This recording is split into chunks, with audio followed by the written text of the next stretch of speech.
Hello, hello. Welcome to today's episode of the TRG podcast. I have a very special friend in the business. We met in a pretty non conventional way for influencer marketing, which I definitely want to get into here in a second. It is none other than Zach Hilder, Chief Creative Officer at 72 and Sunny. Zach, thank you so much for hopping on. How are you doing today? Of course. I wondered if you were gonna talk about how we met. Yeah, it's one of those things. We live in a world now of LinkedIn and Instagram, and the best relationships always come through the way that Zach and I met, which is I was coaching his two of his three kids at a YMCA in Culver City, and I was screaming on the sidelines trying to get a win on a Saturday morning. And Zach was probably, and you can tell the story better than I can, probably like, this guy has a lot of energy for a Yes. Saturday morning game at a YMCA, but we ended up talking, found out we both worked in the creator economy, a very LA interaction. Sure. And now here we are. Yes. You were an incredible coach, I have to say, and, my kids listen to you way more than they've ever listened to me. Yeah. Well, it's because I threatened them with running, which I Yes, feel like that's you true. the I don't threaten parents running. won't do as much.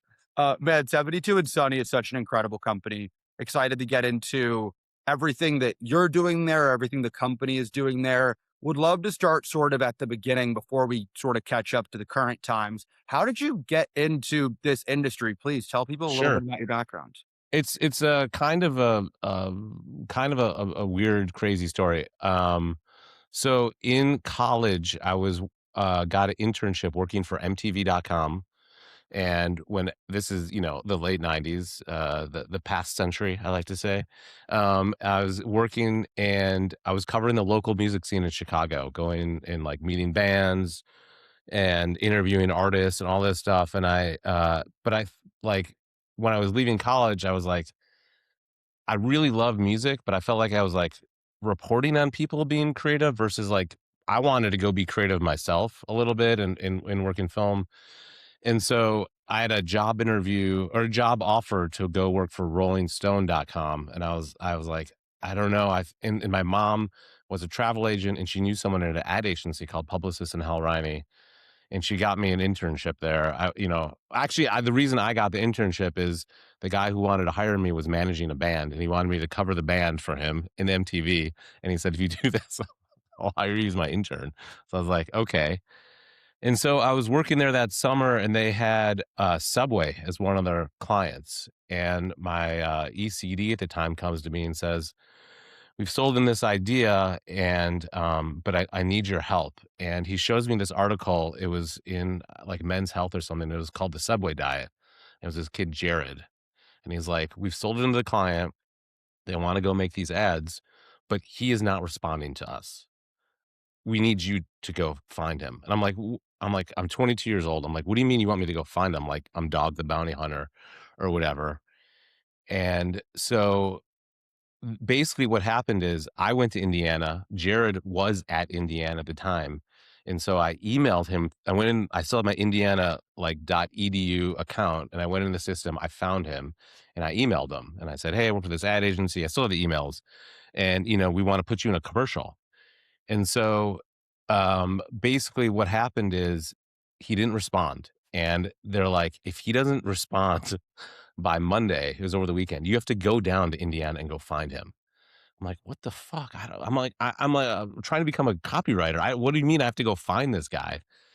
And I'll never forget, I was still living with my parents in my childhood bedroom, and I had this Spencer Gifts neon phone. He and Jared calls the house phone at 10 PM on a Sunday night, and I pick it up, and he's like, "Hey, it's Jared." I'm like, "Hey, dude." He's like, "I just got done with the Dave Matthews concert." I'm like, "I need you tomorrow," this is before Zoom and all this, "to drive to Kinko's in Indianapolis and get on a Zoom, a video conference call." And that's how it started, and that's how it happened. That's how I found Jared. And I will say, because of his shady past, I've never met the man. I have no interaction with him. And the funny part is they brought in a new CMO at Subway, and they ended up firing our ad agency before the client before the we'd shot the work with Jared. They ended up firing us, and then they ended up, going on to use him for, I don't know, 10 years or whatever. So, at the end of the summer, they ended up hiring me as a copywriter. So that's how I got into What advertising. a story Yeah. about problem solving. And whenever we've had interviews like this on the podcast, Mhm. you always think, especially in an area like advertising or Sure. creator economy, that it's always going to be the hard skills. And it's really Yeah. the go find a guy in Indianapolis in the next 24 hours or else that Yes. are the best stories and the best ways to find success in this business. So let's fast forward a little bit. I'd Sure. love for you to explain to the audience a little bit about 72 and Sunny. You Sure. and I have done a fair amount of work there and just an absolute great company with great clients. So from finding Jared in Indianapolis to now winning awards, which congratulations, by the way, with 72 and Thank you. Sunny. Fast forward and tell everyone a little bit about your role and what the company is like now. Sure. So yeah, we're a, LA based agency, and we just won, Ad Age Sports and Entertainment Agency of the Year this year, which we're super proud of. We do other stuff besides sports, but that's a lot of what I do. So, in my day to day, my clients are the NFL, NASCAR, Call of Duty, Cadillac, and we do major brand campaigns for them. For the NFL, we work on Super Bowl commercials, and we really, we talk about we want our work to be unignorable, and I think that's something that I've always strived for. Is when it's out in the world, you have to pay attention to it. I think that's the mark of great work that people talk about. Winning awards is great, but if we can get your mom to talk to you about it, I think that's kind of like our goal. Yeah, 100%. And you guys, we've definitely talked about a lot of different campaigns when you and I got dinner recently. Some Yeah, sillier ones, and the amount of campaigns you guys do at scale is incredible. So you mentioned during the Jared story, I think problem solving really has stood out. sure, And you even now with the creative word in your title, there's so many different skills that make up a successful professional in this business or a successful company as a collection of individuals. What do you think are some of the underrated skills that you look for either on your team or when you're working with a new brand of, hey, they may have all the money, they may have all the prestige, but sure. these are some of the smaller pieces we're looking to make sure are in the right place to have a successful partnership. So, yeah, I mean, I think problem solving is really at the heart of what being a creative is. Because at the end of the day, you are given this problem of like, we need this brand to do X, or we need this to communicate Y, and you have to come up with like the most interesting way we're going to solve this problem and get everyone to care about what you're talking about. So I think problem solving is really what our job is, and that's what about being just a creative person is. You're inventing something that out of thin air that it can solve this problem. The other line, I'll say to my creative department is your resilience is your brilliance. And what I mean about that is, you're it is also tied to problem solving because, you're going to put ideas out there. People are not going to like them. That's part of what we do. And it's not, your always job is to, okay, what's a better solve? If someone says no to you, it's not a end of a conversation. It's the start of a new one. And how do you solve that in a more interesting, more exciting way?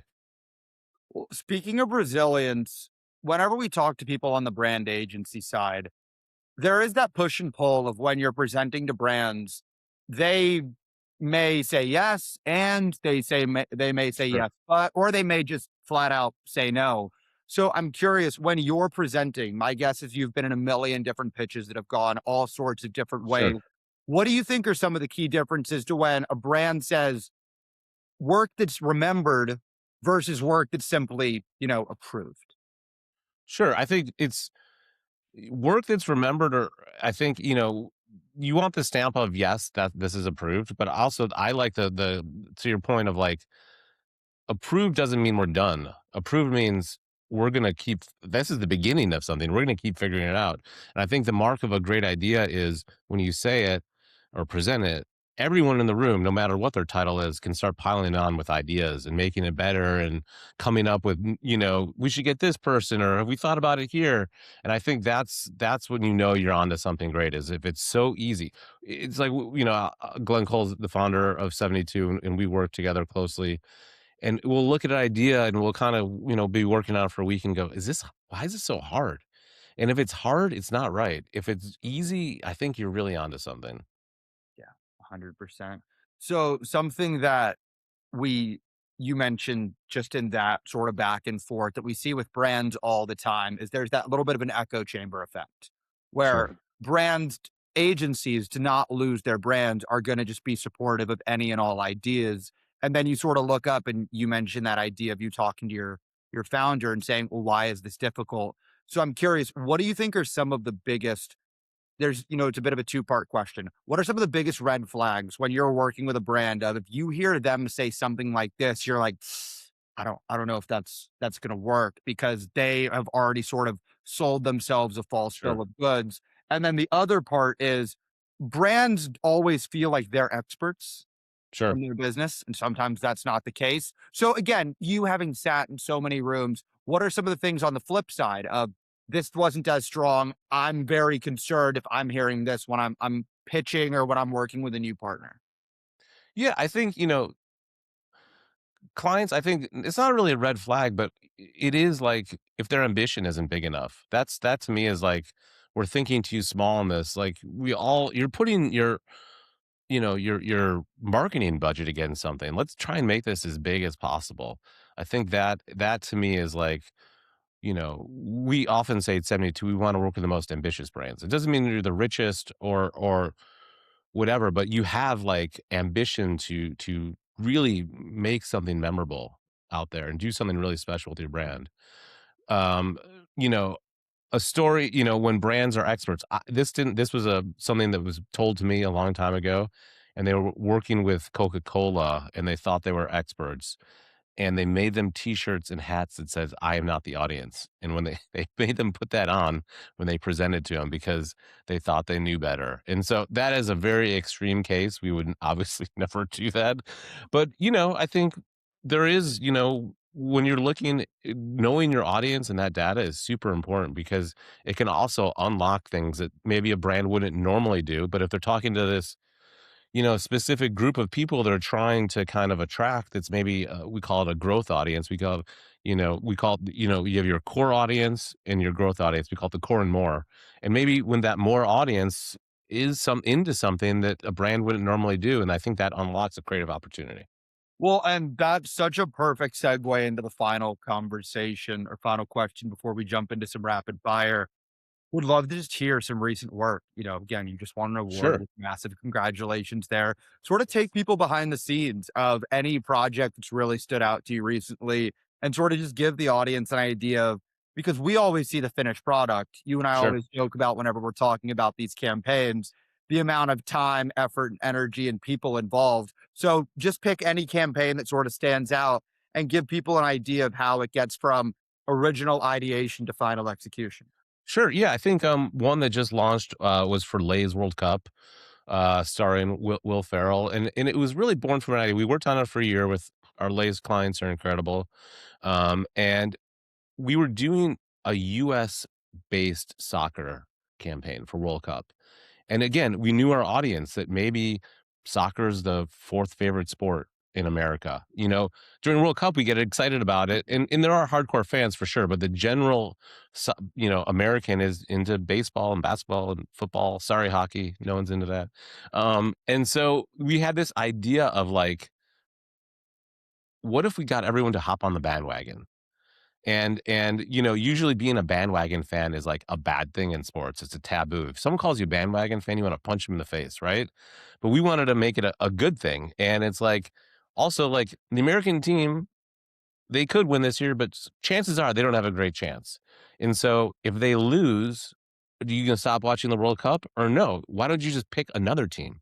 Hop on the French bandwagon, the Brazilian bandwagon, whatever it is, go do that. So we had this idea of like, what if we actually created a Lay's bandwagon that Will Ferrell is going to drive across the country and go pick up fans, and he meets Marshawn Lynch and David Beckham, who's not a bandwagon fan, obviously, but man, he'll hop on. And so I think that was really, really fun work to kind of take a new perspective on the World Cup. Nike's going to do their thing and it's amazing. Adidas, all these great brands are going to do stuff. It's very serious. We set out to be the most fun brand, for 39 days eat chips with your friends and hang out and have a blast. And that's kind of what we set out to do. Yeah, and jump on a bandwagon. and hop on the bandwagon. I don't know how good the US team is gonna do, so you may Yeah. have to hop off to or hop onto a different team rather quickly. We made these jerseys that just say "Go Soccer" on them, and they have a patch, and they have the American flag, and if you want, you just rip it off and put another team's flag on your jersey. That's like Rob Lowe when he was at the Monday Night Football game Yes. wearing the NFL hat, where it's like, Yep. I'm here for all sports. He loves I the like league. competition. Yes. Amazing. Zach, I can't thank you enough for your time. Before we get you out of here, we're Sure. gonna do a few rapid fire. As a reminder, rapid meaning rapid, no right answers, first thing that comes to your mind. Sure.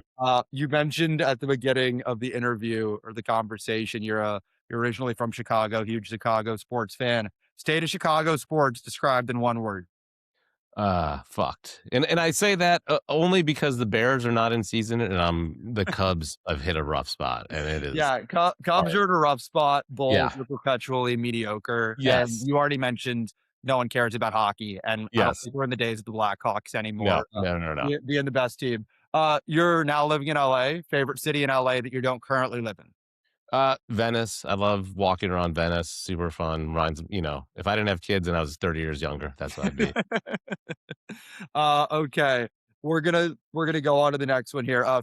Favorite piece of pop culture right now. It could be a podcast, book, movie, TV show. What's something you're looking at right these days? Um, I'm such a nerd. I've been listening to a podcast called Sports Card Nonsense. It's about baseball cards and basketball cards. And when I'm walking the dog, that's what I've been listening to. Amazing. Shout out to them. Last but not least, best piece of advice you've heard at some point in your career that you'll either pass along to your kids or still a guiding principle for you. What's something that stayed with you? Yeah, I think no one can push you to the edge, and I mean that work-wise. When you're doing something creative, you have to be the engine. You need to push yourself to the edge and find where the idea breaks. And I think, the creative process, a lot of my job or my role now is to try and push creatives there when they're not doing it themselves. But you really have to find it yourself, because that's, I think, you try and find the edge of an idea, and sometimes you go over the edge. But I feel like right on that edge is where the really exciting work is. It's like, can we get away with this? Can we not? And so I think really trying to, if I was to tell other creatives out there, is like, find the edge of all your ideas. That's where the best work is going to be. Zach, you're the absolute best. Before we get you out of here, where can people follow along with either yourself or 72 and Sunny? Any pages or platforms you'd like to Yeah, promote? I mean, if you're on Instagram, hit up Mr. Zach. Nice. It's Yeah, you're gonna see a lot of cool stuff. You're gonna see Zach winning awards and the little ones, starring in theater plays and sports card yep. collectible events. Zach, you're the absolute best. Thank you so much, Thank man. you, dude. I'll talk Appreciate to it. you. Awesome.